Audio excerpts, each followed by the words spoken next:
Okay lang. Tama. Team Suka, basta importante, kami ang nagpapasarap sa ulam ng mga taong kahihingan. Tama. Kasi kung walang suka, hindi masarap yung daing, yung tuyo. Masakit masyadong malunok yung kanin na ang presyo ay tag 50 pesos, hindi 20 pesos, ha? Hindi 20 pesos ang kilo ng bigas. 50 pesos to 58 pesos. Minsan nakabot pa ng 60 pesos. Kami po ang tumutulong na malunok ng ordinaryong tao, yung kanin na mahal. Dahil sa suka na bilib, sinasawsaw yung bulan. So okay lang, tawagin nyo kami Team Suka, no problem. Basta kami ang suka sa buhay ninyo. Ha? Tama, isuka nyo yan. Ayaw daw! Ilang paso nyo sa Ay, dito, Lucky? Ang nabanggit ko lang kasi yung nakikita ko dito. Andito pala si Pastor Kibuloy. Diba? Isa-isahin ko yan, isa-isahin ko yan mamaya. Isa-isahin ko yan mamaya. Huwag kayo mag-alala, isa-isahin ko yan. Ang kandidato daw ng kabila ay may bahid ng dugo ang kamay. Dahil sa tukhang, wala mang ibang involved sa tukhang kundi ako. Diba? Kaya, di dapat with dahil all sa'yo. due respect, sasagutin ko lang po.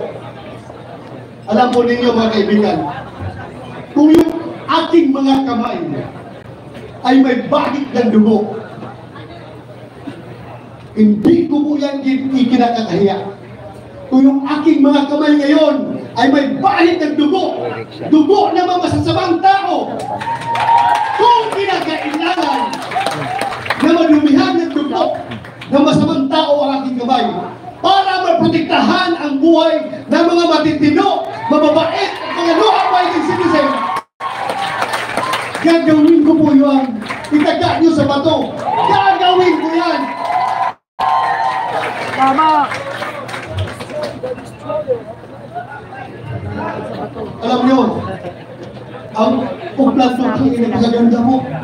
Nung sinabi ko na wala kaming host, wala ang magsusuporta sa amin, wala kaming resources para mag-conduct ng rally. Wala po kami ang pinipilaban. Kaya kami ay gawa na lang ng tukhang na pangangampin.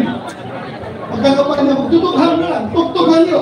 Puntahan lahat ng bahay na pwedeng kaya puntahan, katukin. At pag-open ang pintuan, nakangisi yung may-ari. Oh, salamat. Makiusap ako, pwede yung moto kami, mga pinipilaban at buong team ng Suka. Hanggang nyo kami. Pero pag-open ang pintuan, nakasimangot, sorry po, okay lang po, alis kami. Yun na po ang discard na gagawin namin dahil wala kaming pundo. Wala kaming pundo. Kaya sundutin ko na rin yung sinasabi. Sinasabi kaya ni Atty. Jimmy Bundok na kami sa Senado, Senator Bongo, Senator Robinson Padilla at ako, wala po kami magagawa kahit anong gawin namin. Objection, Your Honor, Mr. President. Objection, Mr. President. O kung hindi kami pakinggan, kahit mag-book out kami, hindi, wala pa rin mangyayari. Dahil numbers game yan. Majority rules. At ito lang kami, we cannot the majority. Kaya, kailangan namin ang suporta. Kung kami pabalikin ninyo sa Senado, kami ni Senator Bongo, talagang kailangan namin na makakasama Atty. Atty. J.B. Hinlo, Atty. Rodriguez, Atty. Raul Lambino, Atty. Marcolita. Napakagaling na abogado. Kailangan natin. At ang pinaka-importante, si Pastor Apollo Comptigoy.